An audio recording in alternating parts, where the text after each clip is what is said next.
নমস্কাৰ, জয় অসম, জয় হিন্দ। মই আৰমান নতুন এটা ভিডিঅ'লৈ সকলোকে স্বাগতম জনাইছোঁ।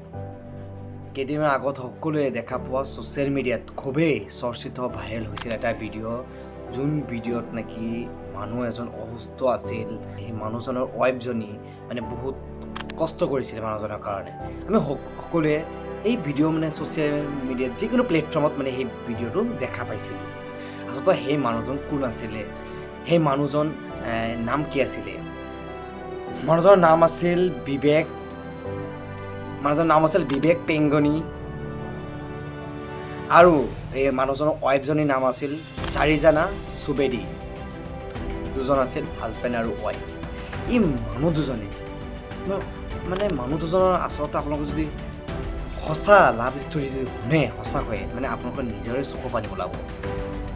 তাৰমানে কি আজিকালি চাওক, আজিকালিৰ ভালপোৱা আৰু এই আগৰ দিনৰ ভালপোৱাবোৰ মানে একেই নে? এতিয়াও মানে জীৱিত আছে নে সঁচা ভালপোৱা? আমি এতিয়া আপোনাক ক'ব যাওঁ যে সঁচা ভালপোৱা এতিয়াও জীৱিত আছেনে নাই, এক কথাত ক'বলৈ গ'লে কুৱেশ্যন মাৰ্ক হয়। কাৰণ এতিয়া আমি আচলতে সঁচা ভালপোৱা এতিয়াৰ দিনত দেখা নাপাওঁ। বা আগৰ দিনত মানে কেনেকুৱা আছিল আপোনাৰ, আগৰ দিনত মানে আমি দেখা পাইছোঁ তেনেকুৱা। তাৰমানে বলক আজি মই ভাবিছোঁ যে এই বিবেক আৰু চাৰিজনাৰ এই লাভ ষ্টৰীটো আপোনালোকৰ মাজলৈ ব্যাখ্যা কৰোঁ আৰু কেনেকুৱা মানে কি কঠোৰ হাৰাশাস্তিত সিহঁতক মানে মৃত্যু হ'ল বিবেকৰ, তো আপোনালোকৰ মাজলৈ শ্বেয়াৰ কৰোঁ। তো বলক ইয়াৰ পৰা ভিডিঅ'টো আৰম্ভ কৰোঁ। বিবেক হৈছে এজন PhD student in physics and autonomy at the university গ্ৰেগৰীৰ পৰা পাছ কৰি আহিছিল 2022-ত।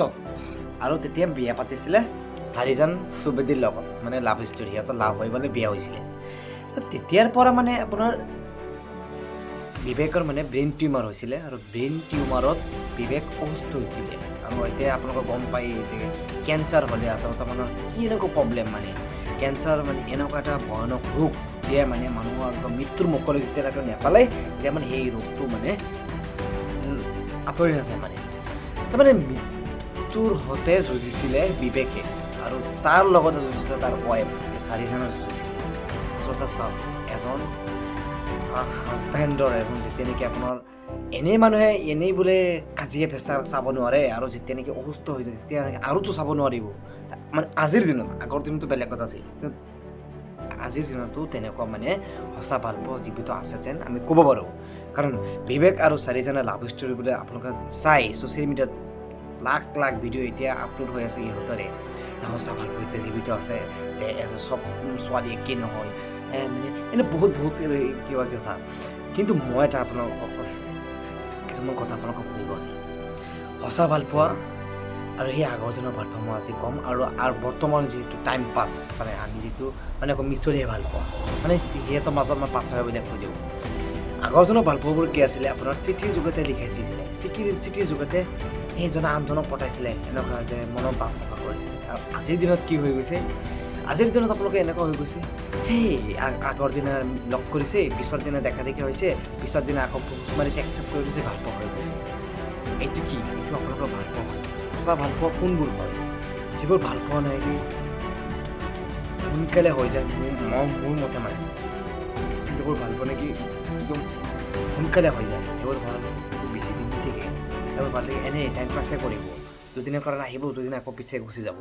আৰু যিবোৰ ভাল পাওঁ নেকি ছোৱালী পিছে আপোনাৰ ধৰি খুচৰিব না, ছোৱালী মানে লাগিব সেই ছোৱালীজনীক, তেতিয়া মানে সেই ভালপোৱাটো আপোনাৰ থাকিব। তেনেকুৱা মানে আজিৰ ভালপোৱাটো চলি আছে বৰ্তমান সমাজখনত। আৰু বৰ্তমান সমাজখনত আপোনালোকে দেখা পাই আছে কিমান অভাৱ নাই। পাৰ্কত গ'লে সেই ল'ৰা ছোৱালী, অত গ'লে ল'ৰা ছোৱালী, মানে অভাৱ নাই আৰু, মানে য'ত নহয় তাতে আপোনালোকে এই ল'ৰা ছোৱালীকে দেখা পাব। বিবেক আৰু চাৰিজনৰ যদি আপোনালোকে লাভ ষ্টৰী যদি শুনে আপোনালোকে নিজৰ দুখ আহিব। আৰু বহুত মানে কি ক'ব আৰু সিহঁতৰ লাভ ষ্টৰী চাই পেলাই হয়তো আপোনালোকে নিজে শিক্ষা পাব লাগে, আৰু আমাৰ চবে যাতে এটা ভাল শিক্ষা পাব লাগে। আৰু বহুতে এইটো ভিডিঅ' চাই পেলাই বহুত বহুতকেইটা কমেণ্ট, চব ছোৱালী কমেণ্ট কৰিছে, চব ছোৱালী একেই নহয়, চব ছোৱালী একো নহয়।